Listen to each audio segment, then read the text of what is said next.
সাথী। সাথী এই শব্দটির ব্যাখ্যা কে কিভাবে করে? মিত্র, সখা, বন্ধু। কিন্তু অর্থ একটাই, তিনি যিনি আপনার সঙ্গী হন আর তিনি যার সাথী আপনি হন। এবার সব থেকে বড় প্রশ্ন হলো এটাই যে তিনি কে হতে পারেন যাকে আপনি আপনার সাথী বলে মেনে নিতে পারেন, নিজের সখা, নিজের মিত্র, নিজের বন্ধু মেনে নিতে পারেন। আপনার সাথী হলেন তিনি যিনি দুঃখের সময় আপনার পাশে থাকবেন, আপনার হাত ধরে থাকবেন। আপনার সাথী হলেন তিনি যার হাত আপনি নিজের সুখের দিনে ধরে থাকবেন। সেই সাথীরই হাত ধরুন যিনি দুঃখে সবসময় আপনাকে সাহায্য করার জন্য তৎপর হয়ে থাকেন, আপনার পাশে থাকেন, আর যাকে সুখের দিনে আপনি আপনার সাথে রাখতে পারেন। আর যখন আপনার সাথে আপনার এই সাথী থাকবে তখন আপনি এটা বুঝবেন যে যখন জীবনে দুঃখ আসে তখন এই দুঃখ কমে যায়, সবার মধ্যে ভাগ হয়ে যায়। আর যদি তখন সুখ আসে তাহলে সেটা সবার উপস্থিতিতে আরো বেড়ে যায়।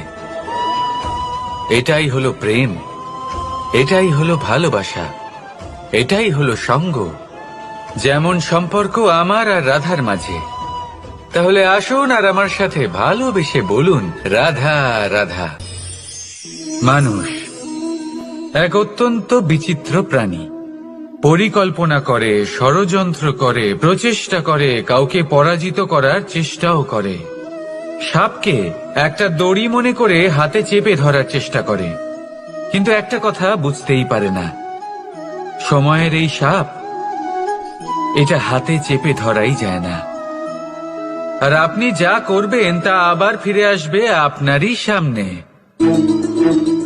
দেখুন, এতে কিছুই যায় আসে না যে আপনি কুম্ভকারের পুত্র নাকি কৃষ্ণের পুত্র। যদি আপনি অনুচিত কর্ম করেন তাহলে আপনার সাথেও অনুচিতই হবে। অশুভ কর্ম করলে আপনার সাথেও অশুভই হবে। কুরু বংশ অত্যন্ত মহান বংশ ছিল। এই কুরু বংশ কি হলো তার সাথে? একটা গোটা বংশ বয়ে গেল, কারণ ওনাদের উদ্দেশ্য অশুভ ছিল। অন্যদিকে 5 জন বনবাসী পাণ্ডব মহাভারত বিজয়ী হলেন, কারণ তাদের উদ্দেশ্য শুভ ছিল। তাই মনে রাখবেন, শুভ অগ্নি প্রজ্বলিত করবেন, শুভ তাপ সঞ্চার হবে। অশুভ অগ্নি প্রজ্বলিত করবেন, নরকেই জ্বলতে হবে। তাহলে আসুন আর আমার সাথে ভালোবেসে বলুন, রাধা রাধা। জীবনে এমন কিছু কাজ রয়েছে যা আপনাকে একাই করতে হয়, আর এমন কিছু কাজ রয়েছে যা আপনাকে একসাথে মিলে করতে হয়, একজোট হয়ে, সঙ্গবদ্ধ হয়ে। এবার সঙ্গবদ্ধ বলতে কি বোঝাতে চাইছি? আমি তাদের কথা বলছি না যারা বাস্তবিকভাবে একে অপরের সাথে কাজ করেন। আমি তাদের কথা বলছি যারা একে অপরের থেকে দূরে থেকেও একে অপরকে বিশ্বাস করেন। আমি আগেও বলেছিলাম, সমস্ত বিশ্বের আশা বিশ্বাসেই বসবাস করে, তাই না? তাই যেখানে সমস্ত বিশ্ব আছে, সমস্ত সংসার আছে, সেইখানেই বিশ্বাস রয়েছে। তাই আপনার আশেপাশে এমন দল সঙ্গবদ্ধ করুন যাদের আপনার উপর বিশ্বাস আছে আর যাদেরকে আপনি বিশ্বাস করতে পারেন। তাহলে আসুন আর আমার সাথে ভালোবেসে বলুন, রাধা রাধা। আমরা যে মানুষকে চাই, যাকে আমরা ভালোবাসি, তাকে একটা উপহার অবশ্যই দিতে চাই। এমন এক উপহার যা ওনার ভালো লাগবে, যা শ্রেষ্ঠ হবে, অতি প্রিয় হবে, বহুমূল্য হবে, বা বলতে পারেন মূল্যবান হবে। তাই আমরা কি করি? আমরা বাজারে যাই, তার জন্য স্বর্ণ, আভূষণ, হিরে, মুক্ত এইসব নিয়ে আসি। কিন্তু এটাই কি সর্বশ্রেষ্ঠ উপহার? কখনোই নয়। সর্বশ্রেষ্ঠ উপহার হলো স্বাধীনতা, তাকে নিজের মনের মতো বাঁচার স্বাধীনতা। যদি আপনি কাউকে স্বাধীনতা না দিতে পারেন তাহলে সে কোথাও না কোথাও বন্দী হয়ে যায়, তার বিকাশ কোথাও না কোথাও আটকে যায়। কিন্তু যদি আপনি কাউকে স্বাধীনতা দিতে পারেন তাহলে আপনি দেখবেন ও সমস্ত সংসারকে, এই জীবনকে নিজের দৃষ্টিভঙ্গি দিয়ে দেখবে, বুঝবে যে কোনটা হলো উচিত আর কোনটা হলো অনুচিত। আর এটাই হলো সর্বশ্রেষ্ঠ। আর এবার যদি কাউকে স্বাধীনতার মাধ্যমে এত বড় একটা শক্তি দিতে পারেন, তাহলে আপনি আমাকে বলুন এর থেকে বড় উপহার আর কি হতে পারে? আসুন আর আমার সাথে ভালোবেসে বলুন, রাধা রাধা। পিতা আর পুত্রের সম্পর্ক অত্যন্ত মধুর হয়ে থাকে। পিতা স্বপ্ন দেখেন, তাকে পূর্ণ করার সকল সম্ভাব্য চেষ্টা করেন, কিন্তু তাও অনেক সময় ওনার স্বপ্ন অপূর্ণ থেকে যায়। তখন পিতা ভাবেন যে স্বপ্ন উনি পূর্ণ করতে পারেননি, ওনার সন্তান তা অবশ্যই পূরণ করবে। যে স্থানে উনি কখনো পৌঁছতে পারেননি, সেই স্থানে ওনার পুত্র অবশ্যই পৌঁছবে। পিতা নিজের সন্তানের ভবিষ্যৎ নিয়ে সেই স্বপ্ন দেখেন, আর যখন সেই সন্তান সামনে এগোতে থাকে তখন তার দুঃখ হয় না, বরং গর্ব হয়। ওনার ভালো লাগে এটা দেখে যে ওনার সন্তান অনেক উন্নতি করছে। কিন্তু যখন সন্তান নিজের অভিভাবকের শক্তি দেখে, তার যশ দেখে হিংসা করতে থাকে, সমস্যা সেইখানেই শুরু হয়। সেই জন্য সকল সন্তানকে এটা মনে রাখতে হবে, দেখুন, পুত্র হবার সুবাদে, এক সন্তান হবার সুবাদে এটা হলো আপনার অধিকার যে আপনি আপনার পিতার থেকে বেশি উন্নতি করবেন। আপনার পিতাও এটাই চান, কিন্তু সুস্থভাবে এটা করুন। একটা রেখা টেনে নিন যাতে আপনি তাতে এগোতে পারেন আর আপনার পিতার তাতে গর্ববোধ হয়, আর সেই বিষয়ে দুঃখ না হয় যে আমার সন্তান আমাকেই ছোট করার চেষ্টা করছে। ইতিহাস সাক্ষী রয়েছে, যে মানুষ অন্য কাউকে ছোট করার চেষ্টা করেছেন সেই মানুষই ছোট হয়ে গেছেন। আর আমার মনে হয় না আপনি এটা চান, কারণ কোনো একদিন আপনিও কারোর পিতা হবেন। আসুন আমার সাথে ভালোবেসে বলুন, রাধা রাধা। প্রেম এই সংসারে এসেছিল এই সংসারকে প্রেমের শিক্ষা দেওয়ার জন্য, এই জীবনের সুখের অনুভূতি আসলে কি তা শেখানোর জন্য। কিন্তু যদি সত্যি কথা বলি, তো আমি নিজেই প্রতিদিন প্রেমের নতুন নতুন স্বরূপ দেখতে পাই। প্রেমের একটা নতুন অনুভূতি প্রত্যেক নতুন দিনে, আর তার কারণ হলো এই প্রেম অনন্ত। এ হলো দৈব। প্রেম হলো এই সংসারের সব থেকে বড় ঢাল এবং সব থেকে বড় অস্ত্র। এই প্রেম ছাড়া না কোনো ন্যায় হয় আর না কোনো শাস্ত্র, না জীবন আছে আর না অন্ত। এবার যদি এই প্রেম মনের মধ্যে বাস করতে শুরু করে, তাহলে কখনো কোনো সমস্যাই হবে না, আর যদি হয়েও থাকে তাহলে তা স্থায়ী হবে না। এই প্রেম কি না করতে পারে? এই প্রেম সমস্ত সমস্যা মিটিয়ে ফেলতে পারে, আপনার মনের মধ্যে অহংকারকেও বিনাশ করে দিতে পারে, আপনাকে সাক্ষাৎ ঈশ্বরের সাথে দেখা করাতে পারে। তাই প্রেমের দ্বারা প্রয়াস করতে থাকুন। এই সংসারের প্রত্যেক মানুষকে, প্রত্যেক বস্তুকে, প্রত্যেক জীব জন্তুকে ভালোবাসবেন, আর এই প্রেমের দ্বারাই বলুন, রাধা রাধা। আজ আমি আপনাকে এমন এক গল্প শোনাবো যা আমার নন্দ বাবা আমাকে শুনিয়েছিলেন যখন আমি ছোট ছিলাম। কাহিনী একজন সাধু আর একজন বিছের। একবার এক সাধু নদীর পাড়ে স্নান করছিলেন। উনি দেখলেন যে জলের প্রবাহে একটা বিছে ভেসে যাচ্ছে। তার প্রাণ বাঁচানোর জন্য উনি তাকে তুলে নদীর পাড়ে রাখার চেষ্টা করলেন, কিন্তু যেই সেই বিছেকে উনি হাতে তুললেন, সেই বিছে ওনাকে কামড়ে দিল। সাধু আবার চেষ্টা করলেন, সেই বিছেকে হাতে নেওয়াতে সে আবার তাকে কামড়ে দিল। আরো একবার চেষ্টা করাতে ওনার শিষ্য ওনাকে জিজ্ঞেস করল, এ আপনি কি করছেন গুরুদেব? এসব কি হচ্ছে? আপনি তারই প্রাণ বাঁচানোর চেষ্টা করছেন যে আপনাকে কামড়ে দিচ্ছে। গুরুদেব উত্তর দিলেন যে ও বিছে হয়েই নিজের কর্ম করছে, নিজের প্রবৃত্তি, নিজের ব্যবহার বদলাচ্ছে না। তাহলে আমি সাধু হয়ে তা কেন বদলাবো? এর তাৎপর্য হলো সরল, যে সংসারে কিছু মানুষ আছেন যারা হয়তো খারাপ, দুষ্ট প্রকৃতির, আর হয়তো তারা কখনোই বদলাবেন না, কখনোই কোনো পরিবর্তন আসবে না। কিন্তু তার মানে এই নয় যে আমরা আমাদের কর্ম করা ছেড়ে দিই, আমরা আমাদের প্রচেষ্টা ছেড়ে দেব। আগে না, আমাদের তো করতেই হবে। কারণ ইতিহাস সাক্ষী আছে যে এই চেষ্টা এই সংসারের ধারাকেও বদলে দিতে পারে। তাহলে আপনিও আসুন আর আমার সাথে ভালোবেসে বলুন, রাধা রাধা।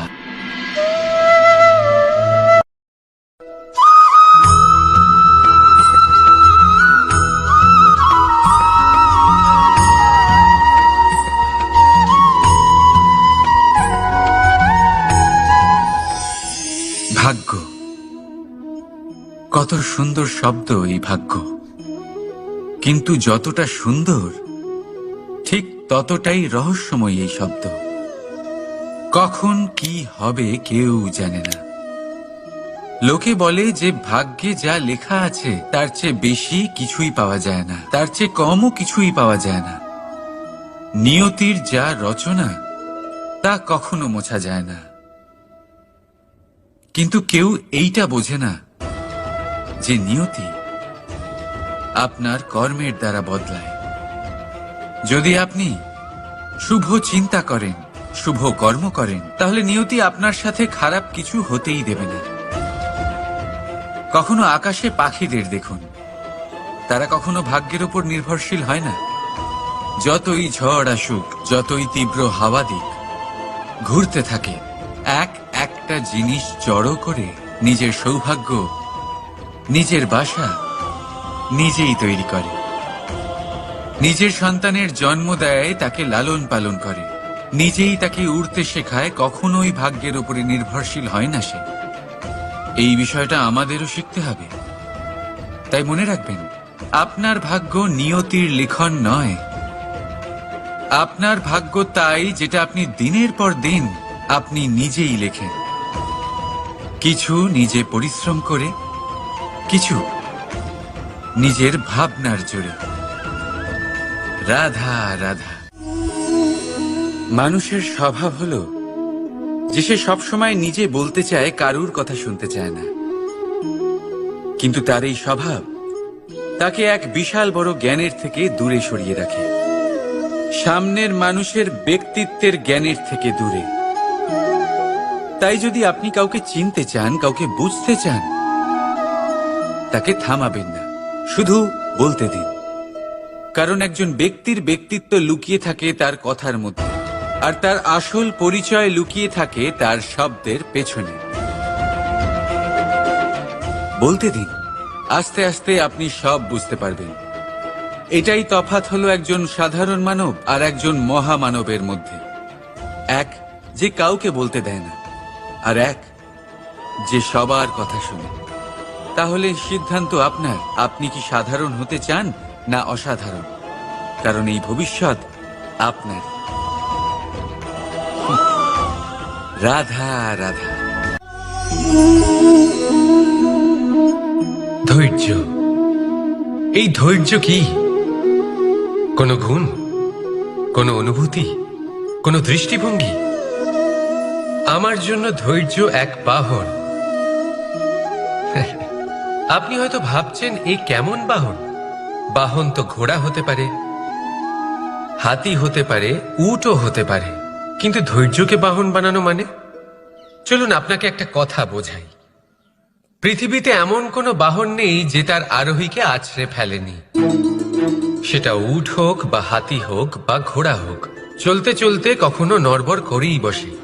তারপর সেই আরোহী পড়ে কারোর পায়, তারপর পড়ে তার নিজের নজরে। কিন্তু ধৈর্যরূপী বাহন কখনো কাউকে ফেলে না, কখনো না। না সেই আরোহী কারোর পায়ে পড়ে, আর না তো নিজের নজরে। কারণ ধৈর্য আপনাকে বিবেক প্রদান করে, বিবেক আপনাকে পরিকল্পনায় সাহায্য করে, আর পরিকল্পনা প্রদান করে আপনাকে শক্তি, আপনার লক্ষ্যের দিকে অগ্রসর হওয়ার। বুঝলেন? ধৈর্যকে সঙ্গে রাখুন, নিজেকে আরো ধৈর্যশীল করে তুলুন। এই ধৈর্যের সাহায্যে আরোহণ করে দেখুন কিভাবে এই বাহন আপনাকে আপনার গন্তব্যে পৌঁছে দেবে। রাধা রাধা। ভাগ্য আর কর্ম, এই দুই এমন শব্দ যাকে ঘিরে সমগ্র সংসার। কেউ বলে আমার ভাগ্যে এটা ছিল না, যা পেলে আমার জীবন অন্যরকম হতো। কেউ বলে আমার গত জন্মের কর্ম নিশ্চয়ই এমন ছিল, যে কারণে এই জন্মে এরকম ভাগ্য পেয়েছি আমি। এসব বাদ দিন আর একবার শান্ত চিত্তে ভাবুন। আপনি বুঝতে পারবেন যে ভাগ্য আর কর্ম এই দুই এই জন্মের তফাৎ শুধুমাত্র এটাই নির্ধারণ করে। রাধা রাধা।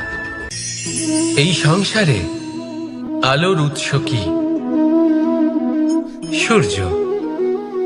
এই সংসারে মিষ্টি জলের উৎস কি? নদী। এই সংসারে উচ্চতার প্রতীক কি হয়? হিমালয় পর্বত।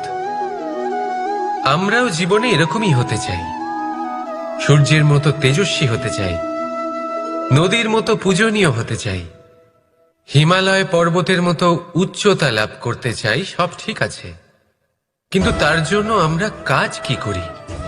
যদি এরকম আমরা হতে চাই, তাহলে সবার আগে সূর্যের মতো নিজেকে উজ্জ্বল করুন। সূর্যের সব থেকে বেশি আলো নিজের অন্তরে থাকে। নদীর মতো নিজের পথ নিজেই তৈরি করুন। পাথরের সাথে ধাক্কা খাওয়ার পরেও থেমে না যাওয়া শিখুন। হিমালয় পর্বতের মতো উচ্চতা লাভ করতে হলে সেটার মতো অটল থাকতে শিখুন। একটা কথা অবশ্যই মনে রাখবেন,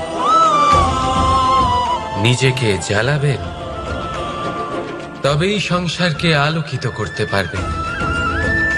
রাধা রাধা। প্রতীক্ষা, প্রয়াস, এই দুই জীবনের অভিন্ন অঙ্গ। দেখতে গেলে আমরা জীবনে কারোর না কারোর প্রতীক্ষা অবশ্যই করি। সে কোনো ব্যক্তি হোক বা সময় হোক বা কোনো ভাবনা, সবকিছুই হতে পারে। আর দেখতে গেলে সব সময় কেউ না কেউ কিছু প্রয়াসও করে চলেছে। যেমন সাফল্য আসার প্রতীক্ষা, বিফলতা যাতে না আসে তার জন্য প্রয়াস, সুখ আসার প্রতীক্ষা, দুঃখ যাতে না আসে তার জন্য প্রয়াস। এবার প্রতীক্ষা আর প্রয়াসের মধ্যে এক ঘনিষ্ঠ সম্পর্ক রয়েছে, আর তা হলো যিনি প্রতীক্ষা করেন তিনি ঠিক তাই পান যা একজন প্রয়াস করা ব্যক্তি পেছনে ফেলে আসে। তাই প্রতীক্ষা নয়, প্রয়াস করুন। এই প্রয়াসের মধ্যেই সুখের চাবিকাঠি রয়েছে। রাধা রাধা। মানুষ কর্ম করেন। আমি বারংবার বলি যে ফলের আশা করবেন না। তাও মানুষ কোথাও না কোথাও নিজের কর্মের বদলে কোনো না কোনো ফলের আশা অবশ্যই রাখেন।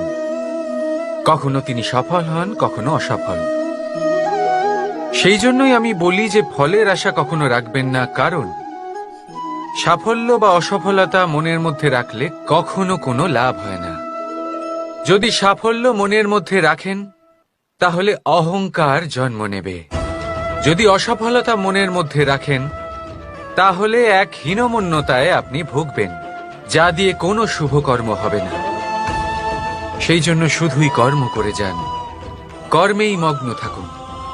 আর আসুন আমার সাথে ভালোবেসে বলুন, রাধা রাধা।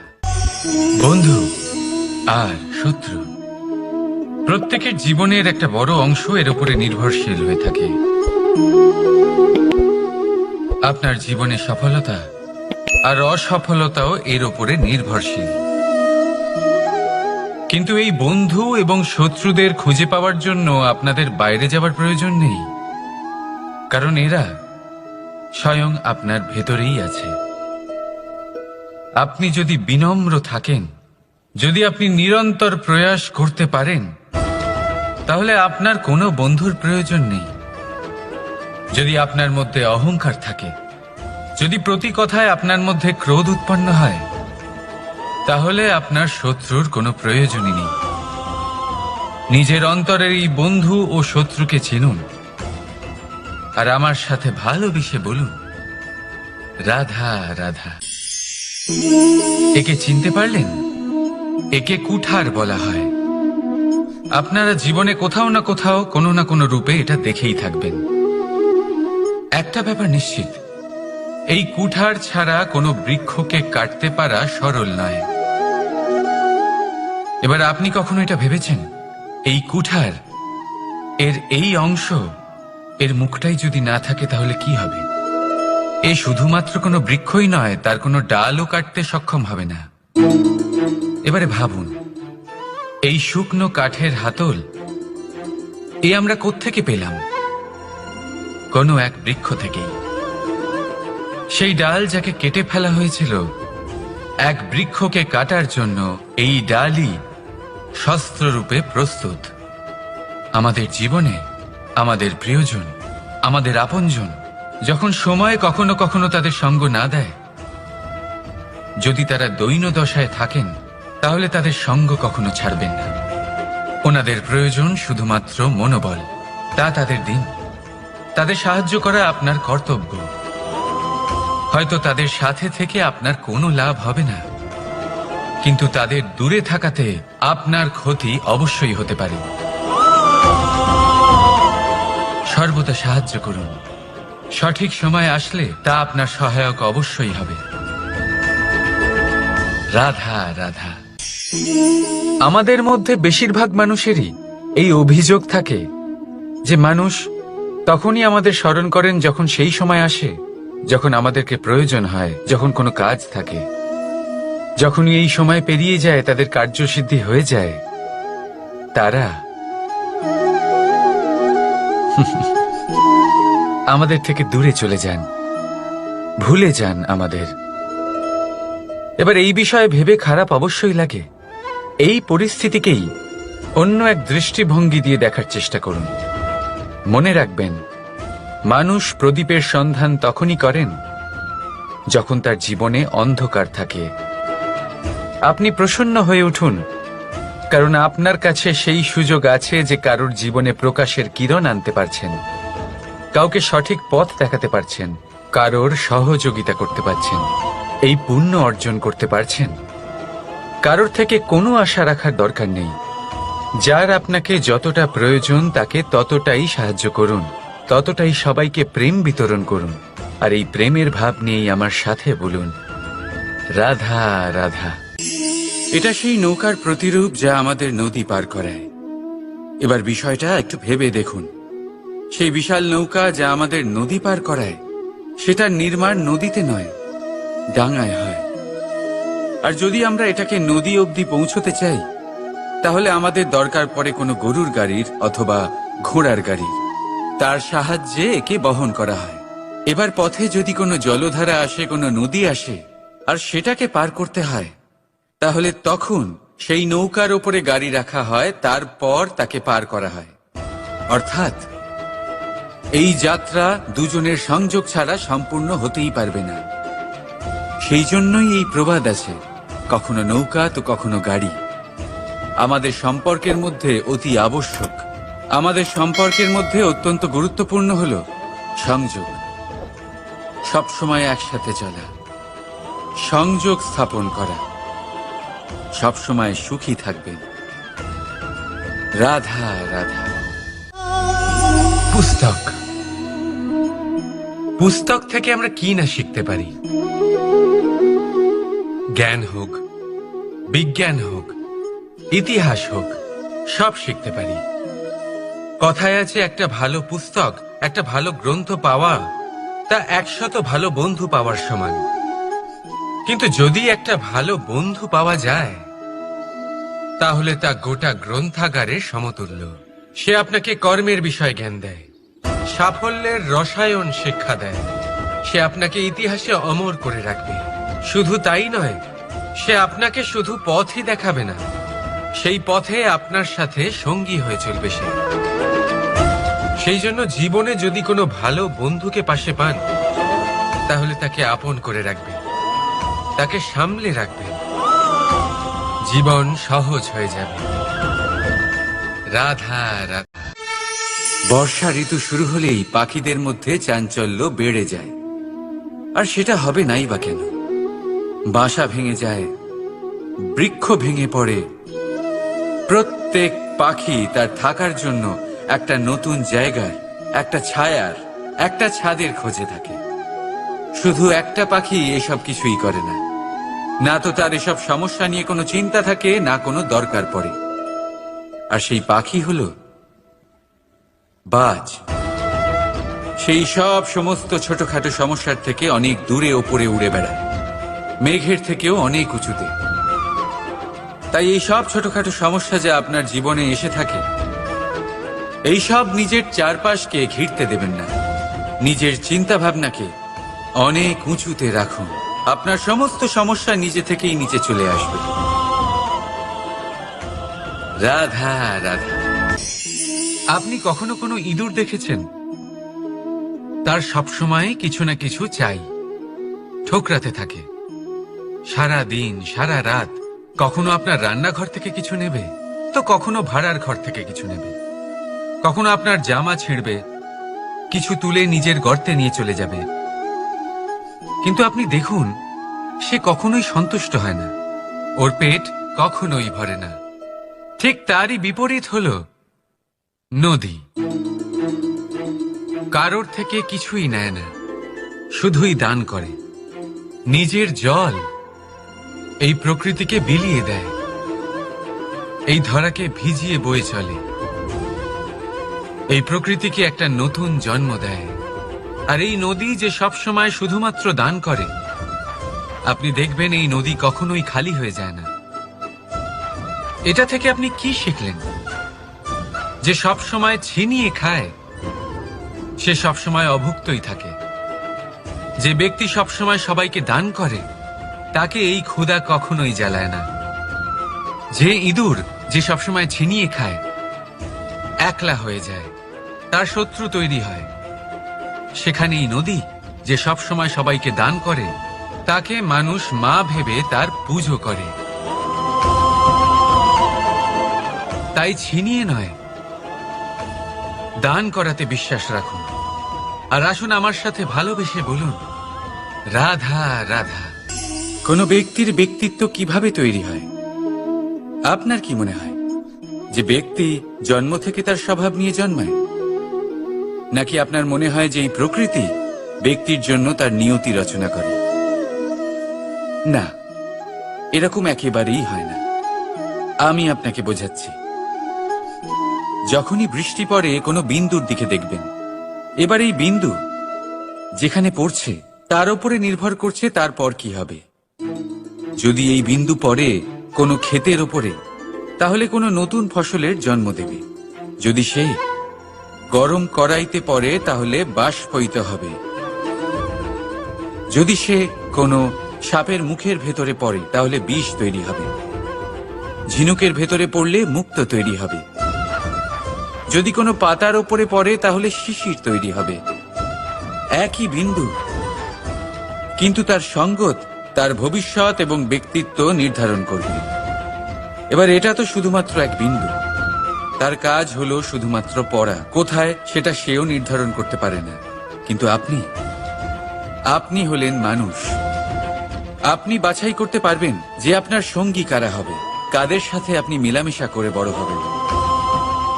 তাই তা ভালোভাবে করুন, কারণ এই নির্বাচন আপনার হাতে। কারণ এই জীবন আপনার, ভবিষ্যৎ আপনার। এবার আপনি মহান হতে চান কি না, তার নির্ণয় আপনাকেই করতে হবে। আসুন আমার সাথে ভালোবেসে বলুন, রাধা রাধা। সুরক্ষা প্রত্যেক ব্যক্তির জন্য গুরুত্বপূর্ণ, কিন্তু এটাই মানুষের সবথেকে বড় শত্রু। কিভাবে? ভেবে দেখুন। একজন মানুষ যখন একটা সুরক্ষিত পরিবেশে থাকে, তখন তার মধ্যে আলস্য চলে আসে। সে জানে যে আমাকে না ভবিষ্যতের জন্য কিছু করতে হবে, আর না আজকের জন্য কিছু করতে হবে, শুধুই জীবন যাপন করতে হবে। এই সুরক্ষা কবচ থেকে বাইরে বেরোনো অত্যন্ত জরুরি। ভাবুন, পাখি যে তার সন্তানকে জন্ম দেয়, কিছুদিন পরে তাকে তার বাসা থেকে বের করে দেয়। কেন? যদি এরকম না করে, তাহলে সেই সন্তান জীবন কাটাতেই শিখবে না। যদি তাকে ডাল থেকে নিচে না ফেলে দেয়, সেই সন্তান উড়তেই শিখবে না। তার পাখনা শক্তিশালী হবেই না। সে তার নিজের বাসা তৈরি করার চেষ্টাই করবে না। পাখি তার বাসা তখন তৈরি করে যখন তার অভিভাবক তাকে ত্যাগ করে। মনে রাখবেন, আপনি সুরক্ষা কবচের বাইরে বেরোলে বিপদ অবশ্যই আসবে, যার জন্য আপনি সতর্ক হবেন, তার মোকাবিলা করবেন, শক্তিশালী হবেন। এবার সেই বিপদ যাতে আর না আসে সেই জন্য আপনি পরিকল্পনা করবেন। তাই যদি আপনি নিজের বিকাশ চান, তাহলে যখনই আপনার মনে হবে যে আপনি একটা সুরক্ষিত পরিবেশে রয়েছেন, সুরক্ষিত কবচের মধ্যে রয়েছেন, তখন সেখান থেকে বাইরে বেরোন। সেখানেই পাবেন আপনার বিকাশ। রাধা রাধা। এই উই ধরা গাছের গুড়ি দেখতে পাচ্ছেন আপনারা? কোনো এক সময় এটা একটা সুগঠিত কাণ্ড ছিল। কোনো একদিন এক সুদূর বন থেকে একটি উই পোকা এখানে আসে, এতে বাসা বানায়। এই গাছের গুড়ি তখন কোনো প্রতিবাদ করেনি। তারপর দেখতে দেখতে সময়ের সাথে আরো উই এখানে জমাট বাঁধে, আর ক্রমাগত তাদের সংখ্যা বাড়তে থাকে। আর দেখতে দেখতেই এই কাঠের গুঁড়ি আর প্রতিবাদ করার মতো অবস্থাতেই থাকে না, নিজেই এক শুকনো কাঠে পরিণত হয়। কিছু বুঝতে পারলেন? অসৎ সঙ্গ, অসৎ অভ্যাস সময় থাকতে থাকতে বন্ধ করে দিন। আর যদি এরম না হয়, এ আপনার জীবন চক্র স্তব্ধ করে দেবে। রাধা রাধা। এই পাত্র দেখছেন আপনারা? কি সুন্দর এটা! জলকে শীতল রাখে আর ঘরকে সুন্দর। এবারে ভাবুন, যদি এই পাত্র আমার হাত থেকে পড়ে যায় তাহলে? ভেঙে গেল, তাই না? এবার কি হবে? আপনি বলবেন সহজ ব্যাপার, আরো একটা পাত্র কিনে নাও, এক মুদ্রায় পেয়ে যাবে। এই পাত্রের বাস্তবিক মূল্য আপনি যদি জানতে চান, তাহলে সেই কুম্ভকারকে জিজ্ঞাসা করুন, যিনি এই পাত্র বানিয়েছেন। কতটা পরিশ্রম করতে হয়েছে ওনাকে তা জিজ্ঞেস করুন। সর্বপ্রথম তিনি সেই মাটি মেখেছেন, তারপর তাকে চাকায় বসিয়ে গঠন করেছেন, তারপর কতবার চেষ্টা করে তাকে সঠিক আকার দিয়েছেন, তারপর আগুনের তাপে পুড়িয়ে তাকে কঠিন বানিয়েছেন, তারপর রং করে তাকে সাজিয়ে আমাদের সামনে প্রস্তুত করেছেন। এত পরিশ্রম দ্বারা তৈরি এই পাত্র আমরা স্বল্প দামে নিজের করে নিলাম। এটাই হয় পরিবারের সাথেও। অনেক সময় মানুষ আবেগের বশে, স্বার্থের কারণে এই পরিবারকে ভেঙে ফেলে। কখনো ভেবেছেন সেই মাতা পিতার বিষয়, যারা সেই পরিবারকে গড়ে তুলেছেন, তাকে আগলে রেখেছেন, পালন পোষণ করেছেন? কখনো ভেবেছেন সেই বিষয়ে? ভবিষ্যতে যদি কখনো এরকম কোনো চিন্তাধারা মাথায় আসে, এমন কোনো ভাবনা আসে যার কারণে আপনি পরিবারকে ভাঙতে চলেছেন, নিজেকে আটকে নিন। নিজেকে মনে করান সেই মাতা পিতার বিষয়ে, ওনাদের পরিশ্রমের বিষয়, ওনাদের ধৈর্যের বিষয়, তাদের প্রেমের বিষয়। আপনার আশা, আবেগ, আপনার স্বার্থ সিদ্ধি, এই সব কিছু তার সামনে খুবই ছোট মনে হবে। রাধা রাধা।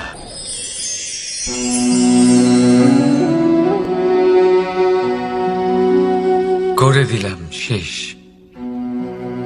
সংসার সর্বদা কৃষ্ণকে এই কথা শোনাবে যে কৃষ্ণ নিজেই নিজের মামার হত্যা করেছে। কিন্তু এটা সময়ের প্রয়োজন ছিল। আর এই কিন্তু হত্যা নয়, বধ ছিল।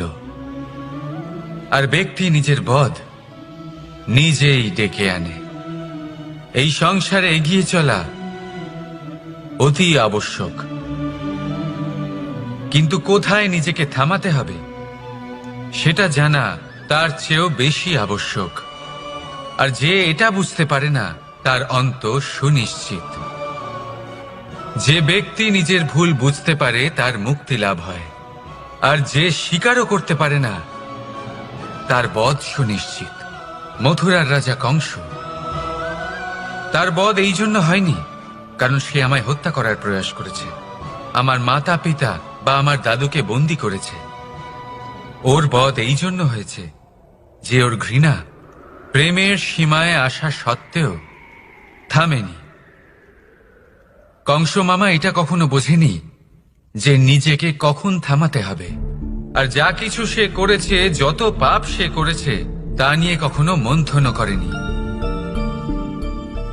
অনেকবার বোঝানোর পরেও সব সময় প্রেমের থেকে মুখ ফিরিয়েছে।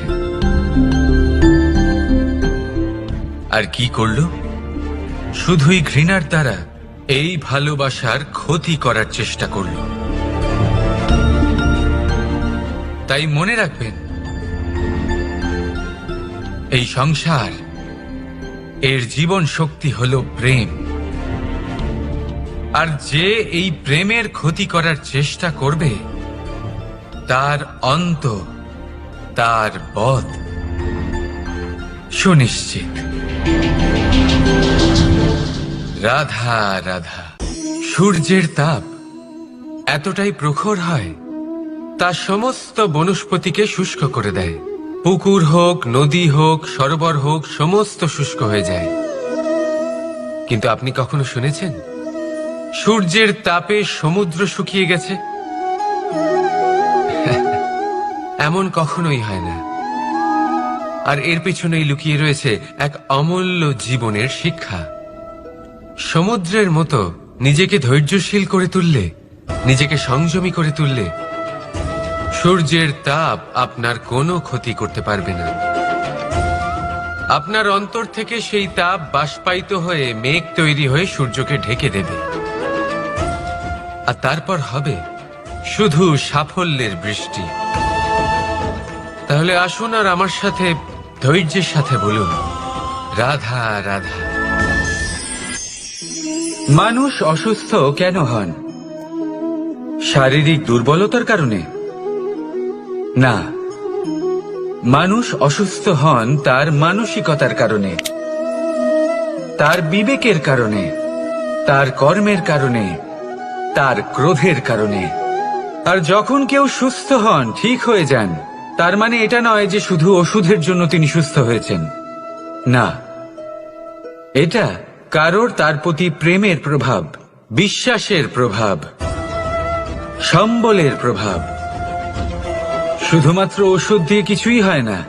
যদি মনে প্রেম থাকে, বিবেক থাকে, বিশ্বাস থাকে, সম্বল থাকে, তবেই সেই ওষুধ কাজ করতে পারে। তাই মনে রাখবেন, এই জীবন হলো অত্যন্ত ছোট। মনে প্রেম ভাব রাখুন, মিত্রতা করুন, শত্রুতা নয়। ভালোবাসুন, বিদ্বেষ নয়।